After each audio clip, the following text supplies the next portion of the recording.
Welcome to the Software Process and Measurement Cast number 639.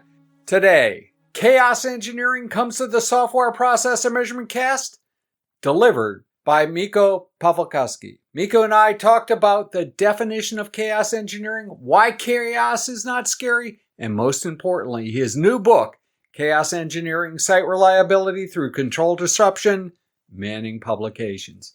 One of the most important side effects of chaos engineering is uninterrupted sleep, caused by things not going bump in the night. Miko is a recognized authority on chaos engineering. He is the creator of Kubernetes chaos engineering tool PowerfulSeal and network visibility tool Goldpinger. Links in the show notes. I have discount codes for listeners of the Software Process and Measurement Cast. Ping me at tcagley@tomcagley.com. Miko, welcome to the Software Process and Measurement Cast. Very happy to be here. Thanks for having me. I am looking forward to this. I have just I spent over the past couple of weeks some time with your book in the MEEP program over at Manning. We'll talk a little bit about MEEP and things like that closer to the end, because I don't necessarily think everyone that's listening, understands that kind of an approach. But chaos engineering, site reliability through controlled disruption. Boy, this is why I had it. What is chaos engineering? Why don't we start there? Yeah, it's a good idea to start at the beginning, I think. So chaos engineering is this toolkit and mindset and approach, I guess the right word is methodology, of experimenting on a system to either gain confidence that it works the way you expect it during turbulence, or find ways how it doesn't satisfy that and you need to fix it. So it's basically like this experimentation, the scientific, kind of sense of the word, where you put your virtual, lab coat on and protective glasses, and you take a system on the table and you try to basically confirm that your assumptions about it are correct, or, discover that they're not. So, there's a lot of stuff that you probably might see on the internet with like flashy headlines about, breaking things in production and breaking things in purpose and all of that. And I'm guessing, probably our conversation is likely to wander into one of these avenues, but at the core of it is just this experimentation on the systems. And it can be big or small. Any kind of system really works and can benefit from that. When I was having a conversation with a friend who's a tester, he might not call himself that. So, but Pete, that's what he is, whether he knows it or not. He said, but Tom, isn't that just part of what you would do before you rolled out a new product? Why is this any different than what organizations have been doing for ages? Question. So one thing about it is that, it's kind of still evolving and ongoing, and it's kind of understandable that there's borders between this and other techniques like testing or SRE in general. They don't tend to be very clear in people's minds, but at least from my perspective, I see it as kind of like an additional layer of testing on top of the traditional ones that you probably meant, or your friend actually meant there, right? If you do your unit test, you work on a small subset, ideally, of the system, and you verify the behavior on this like micro level here. And then as you go further out, you probably do some integration tests where you test bigger chunks of this. And then at some point, you probably put your, happy face on, stamp it production ready, and ship it. And obviously you're going to ship it through phases and different environments and whatnot. But at the end of the day, at some point, it just goes, okay, tick, this is good to go, and goes. And chaos engineering basically kicks in the kind of day two of the life of the software, where most of the time that the software is actually going to spend is, and tries to verify that during the normal operation, with the failures that you reasonably expect to see, the system as a whole, not just some part of it, the system as a whole keeps the properties that you think it keeps. And I think part of the appeal is that it's typically pretty simple to devise an experiment that can either verify or, refute your hypothesis about a system. But there's so much value in actually, consciously trying to think about these properties and the hypothesis that you might have about a system. So it doesn't replace anything. It doesn't, invalidate, unit tests or integration tests or anything. But I see it as a kind of new extra layer on top after you've done all of that can detect other things that you didn't think of, what we typically refer to as emergent properties of system. The ones that kind of emerge from the interactions between different parts of the system, and in general, the things that you didn't really design for, the things that emerge during runtime. If that makes sense. No, it does. It does a lot. But that begs the question: when do you think this is necessary? So a lot of work is done on things that already exist in production. Might be just small enhancements, things like that. Is this approach, do you think, equally useful at that level, or is it, large releases or brand new pieces in a product or a brand new product? Sure, that's a good question. I'm guessing probably the answer to that is going to depend on the actual product and the actual release, right? I don't think there is necessarily a, one fits all kind of answer to that.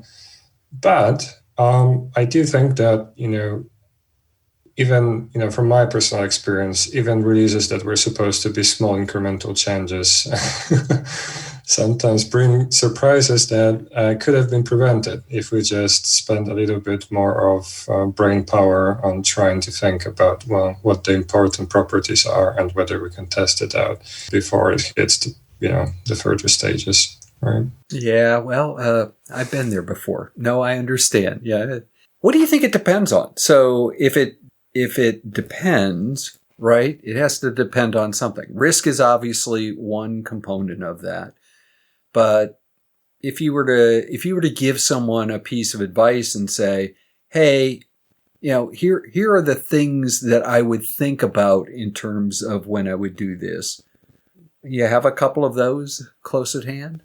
Well, I think it's kind of probably goes back to, the kind of bigger area of just how we test things to begin with. It's not necessarily very different from that, right? If you have things that touch the critical path in any manner, that will be, obviously the obvious candidates to look at closely. I think with chaos engineering, the interesting thing is that it tends to make it possible for you to look at things at a different kind of, lens focus that you potentially didn't think of. And that's why, in my ideal world, and that's kind of what I'm spent last number of months working around spreading and convincing people to do, is that you have, as much of it automated as possible, and that everything that you ship just goes through that. Because, typically the effort, you need to set it up once, and then the maintenance and improvement on that is cheaper, but it can detect things that you didn't think of. So, yeah, I mean, it's not like it gives you any silver bullets or golden bullets or a license to kill. It's just another tool that can help you with finding problems. What took you down this path? Well, trouble sleeping really is the answer to that. Well put. Well, that's well, it's not necessarily my insomnia. So the story is pretty pragmatic, really. So 2016, early beginning of that year, we decided to build a new platform out using Kubernetes. And, today it's all the rage and, no one gets fired for using Kubernetes. But at the time it was pretty cutting edge, and it wasn't, the most stable piece of software. It was just moving very quickly, like a quickly moving target. So we decided to go that path. We did our evaluation, and it looked like the most promising thing, which, the hindsight now, it turns out it was the right decision to build at the time. But it came with just this collection of elements that together make up a Kubernetes cluster. But it was kind of, to a large degree, at least much larger than now, it was up to you to figure out what's the best way of running that together so that it actually works, and figuring out, where the weak and fragile parts of the system are. So like a big part of that year was spent trying to figure out how to run this Kubernetes layer to begin with in a reliable manner.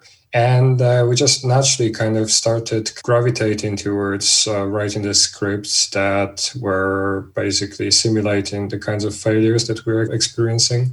So we would run it on a private cloud, and the private cloud wasn't that old at the time either. So it still had some quirks that we needed to work around. And we basically had this growing collection of simple simulations, like, a machine going down, the wrong machine at the wrong time going down. And this way, we're just trying to make it more resilient. And, it kind of all boils down to getting cold at night less. So, yeah, I tend to joke that it all started as a sleeping aid, really, just getting that off the ground. I have lived in this world before, and anything that would keep me from being called up at night, I would have actually considered a sleeping aid. I remember more than once my wife rolling over and handing me the phone and saying, "It's the crying person again," when things would go down in the middle of the night. And that was never something that any of us want, right? So I like the idea, and I like the idea of it helping discover. When wouldn't you use it? I mean, if you had it automated, you'd use it all the time. Do you think it would be counterproductive in some circumstances? Well, yeah, absolutely. I think there's situations, and it kind of all boils down, to the reason why we're sitting there building these things, right? There are business cases where it's better to fail quickly, potentially. And there are cases where it's not acceptable to say, okay, yeah, we caused this issue that wouldn't have otherwise happened, and a person died or something like that. So yeah, that's why, kind of going back, I said this is probably case by case, because I'm coming from this financial industry background, and failures are pretty expensive. And like, a lot of people talk about Netflix, and they're joking that the world is over if I can't load my favorite show in 5 seconds flat. But there are places where you have very, very tangible dollar value to this kind of thing. So it's a conversation to have. From my perspective, even in these environments, there are use cases where it makes sense to potentially fail fast, rather than hoping for the best. But it is, there's no line about that. There is, room for this, and sometimes there isn't. One thing also is worth mentioning is that, typically when we're starting, a lot of that started because we already had this kind of failure. So we would go and simulate that kind of failure that we know about would happen potentially again, just to kind of like regression test a system as a whole, if you will, in a way that, if that happens again on, for example, the private cloud network, we know that now our setup is resilient and we want to stick to that. But in the ideal world, we would preemptively think about things like that. And that's also where the conversation typically goes into this question of randomness versus deliberate thinking about things. Because, the original Chaos Monkey came out of Netflix, relied very heavily on randomness. It was just randomly taking VMs up and down. And a lot of people think that this is still, what chaos engineering is about. And the truth is that it kind of has already outgrown this bit, and this randomness is a very useful tool when you don't know where to start, when you're not sure about, where to look for failure. And then it's great. You can just unleash that, and more likely than not, it's going to find something for you. But then kind of like the next step is to look at these things in this, scientific approach and just try to see where, the fragile bits are. Typically, you know where they are if you design the system anyway, and try to work on those bits to just make it harder to break. The idea in many organizations, the idea of running an experiment, even a controlled experiment, sounds scary. How would you convince people that the word experimentation shouldn't be a dirty word? It wouldn't be one of those cuss words in a normal software shop? Yeah, well, you know what how the joke goes, that there are only 3 difficult things in computer science: naming things and by one-off errors, right? Naming is a pretty big problem for chaos engineering. The name chaos typically raises a lot of eyebrows, and then when you start talking about experimenting, that sounds risky. It sounds like it might blow up, and sometimes it does. So I think that kind of goes to the conversation about just generating the initial buy-in in general. I think like the conversations that typically help are kind of orbiting around just putting some numbers to the risks so that you can perceive them better. As humans, we tend to be typically terrible at estimating risks and rewards, and we are skewed in the way that we perceive them. Like my favorite example is that if you ask a person in the street how likely they are to die from a shark attack, because everybody watched the Joes, they're going to overestimate it greatly. Whereas, a side of a burger contributing to number 1 killer of Americans, like over 500,000 people dying every year, that burger doesn't scare them off. That burger is fine, right? So once we put some numbers to that, and it doesn't really need to be that hard, like kind of back of the napkin calculation mostly does well. Even if you're off by a factor of 5, it's typically easier to just conceive these things. And I think changing that perception with understanding the risks a little bit better, and kind of taking a step away from just, that word sounds bad, I don't like being risky, is like number one way of getting the conversation started or pushing it forward. And then obviously, there are other problems, like you could stop calling it chaos engineering and call it resilience engineering, and all of a sudden it sounds a little bit better. But then when you Google that, all of a sudden you have things come up that are not necessarily to do with software, so that confuses people. But so that's probably like number one. And the other one that works very well is just the fact that you explain to people that you're not just going to start doing that all over the place the moment you started, that the same practices and best practices and the same rules that you apply to release any code to production, any code period, are going to apply to your experiments too, just like anything else you've written. And I tend to get pretty good mileage just out of those two things. Writing a book is an interesting thing to do, and it's not something that many people in the world actually have done. When the process of writing this book, how has it changed you? Well, next time someone comes and says, hey, you should write a book, I'll think about that way more than I did before starting that one. I had no idea how much time that would take and how much I would have to shift my day-to-day just to produce some quality content. One, there's a part of me that's obviously happy that I went through that, and a part of me that thinks that I delivered some value.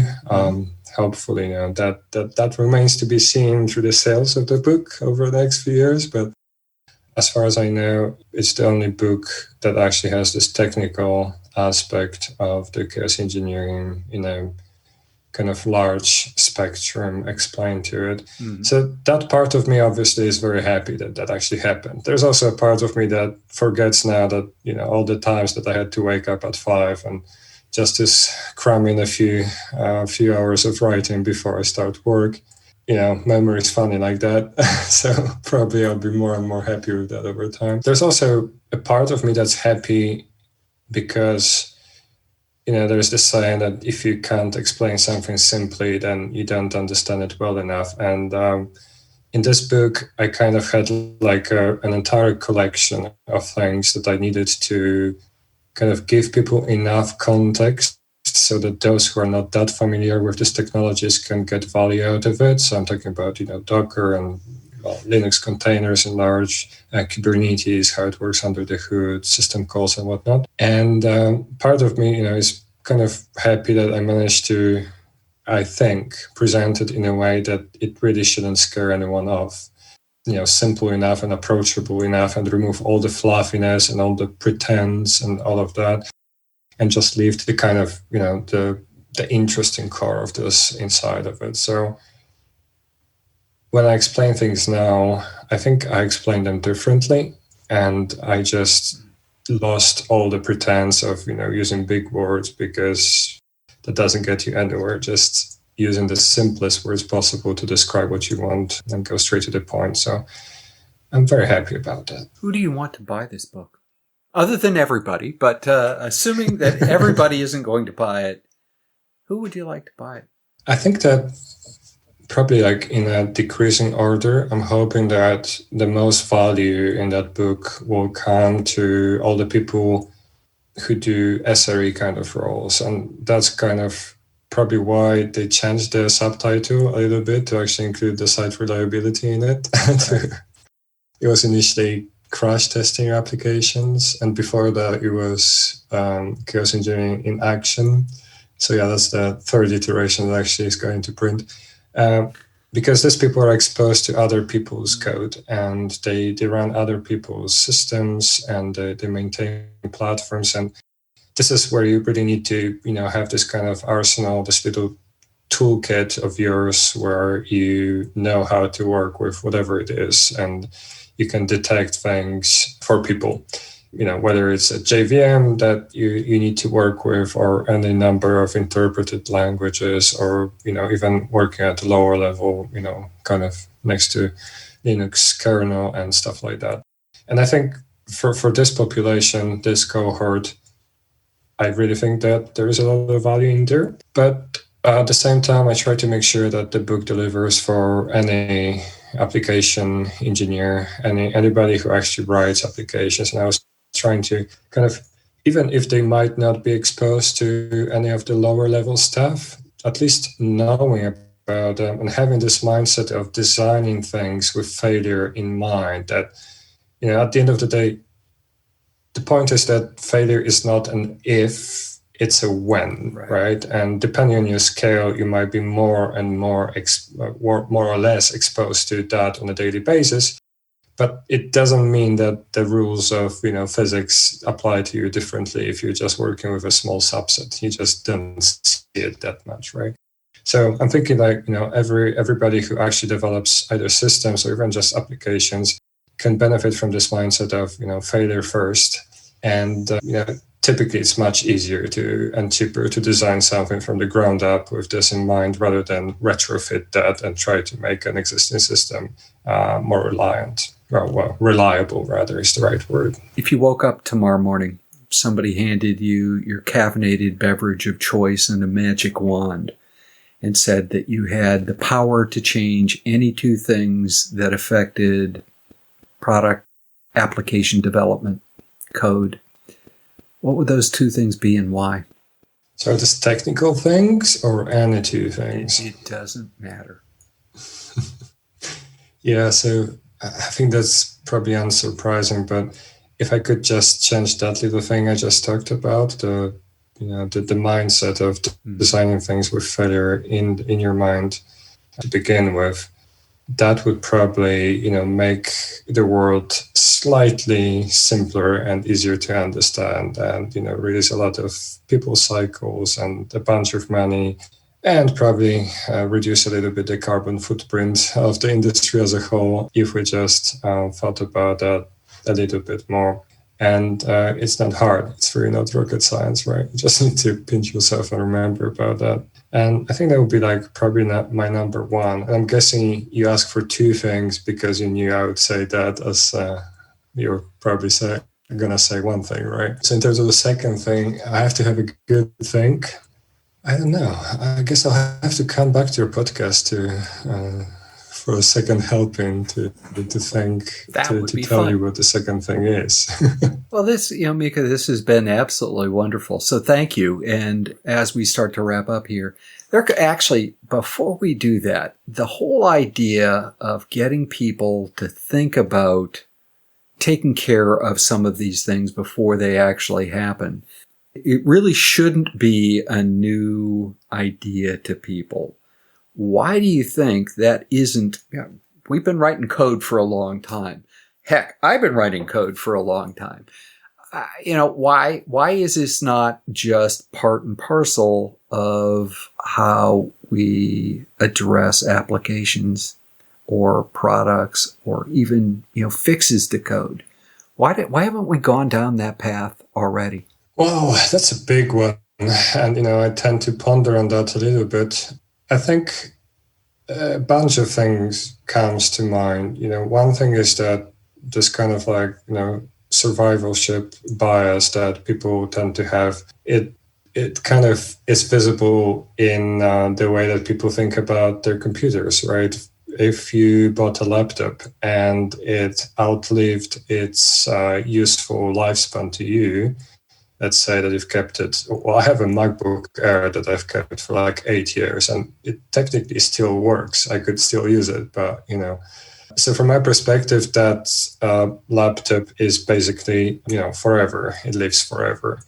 And if I kind of have the same idea about how computers work in general, I might think that if there's a bunch of servers, there's a data center and it runs tens of thousands of machines, they'll just sit there happily and nothing happens to them. But in practice, even if you do a small calculation, going back to that napkin, and you calculate what it means if every one of the servers has a lifespan of let's say 5 years, right? That means that if you have a few thousand of them, you're going to start seeing the failures daily.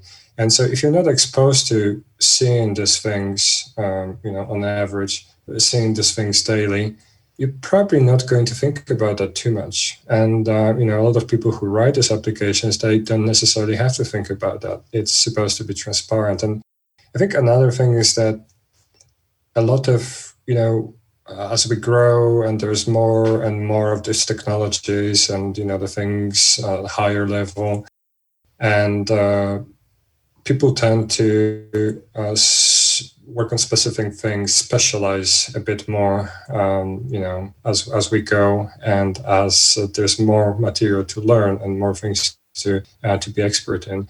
So I think probably just the fact that people focus on their little zone a little bit more means that things like hardware failure are beyond their zone of interest anymore, which doesn't mean that they're less affected by it. They just have this perception that they don't need to worry about that. And I keep talking about the hardware because this is kind of easy to understand. Right. Everybody can conceptualize that a machine stopped working. Obviously in practice, there's a lot of different things that can happen, and there's typically more stuff that happens in the software that shouldn't be happening. But that's just kind of an easy way for me to express this idea of something going wrong that everybody can understand. So there's probably an array of other factors at play here, but I think this too probably affect that quite a bit already.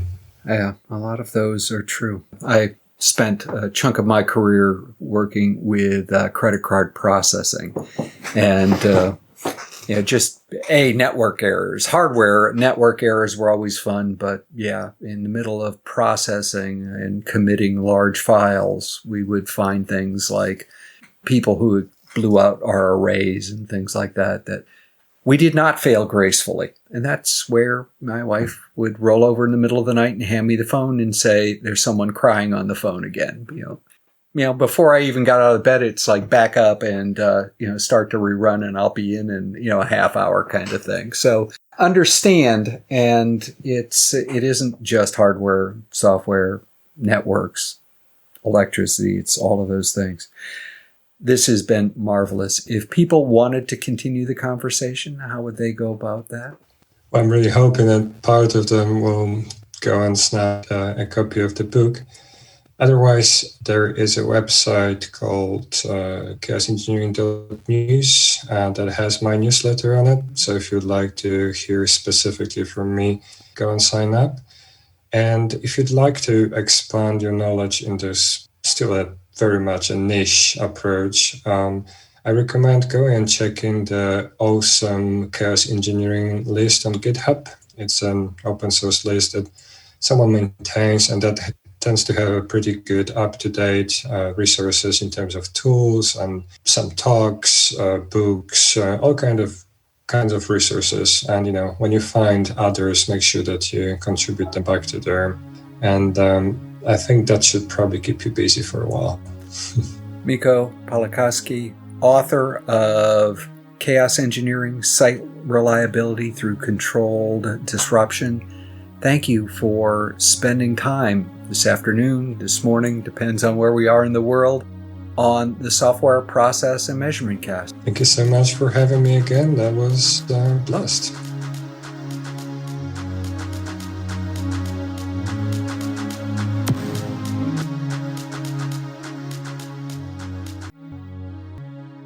The Software Process and Measurement Cast is a proud media sponsor of the DevOps Online Summit.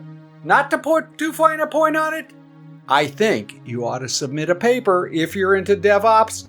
Link in the show notes. In Reread Saturday News, today we dive into the main part of Fixing Your Scrum, Practical Solutions to Common Scrum Problems by Ryan Ripley and Todd Miller, published in 2020 by the Pragmatic Programmers. In this installment of the Reread Saturday, we tackle both chapters 1 and 2. Chapter 1, a brief introduction to Scrum, and 2, why Scrum goes bad. If you have not bought your copy, what are you waiting for? There's a link in the show notes. Use it, buy a copy, read along.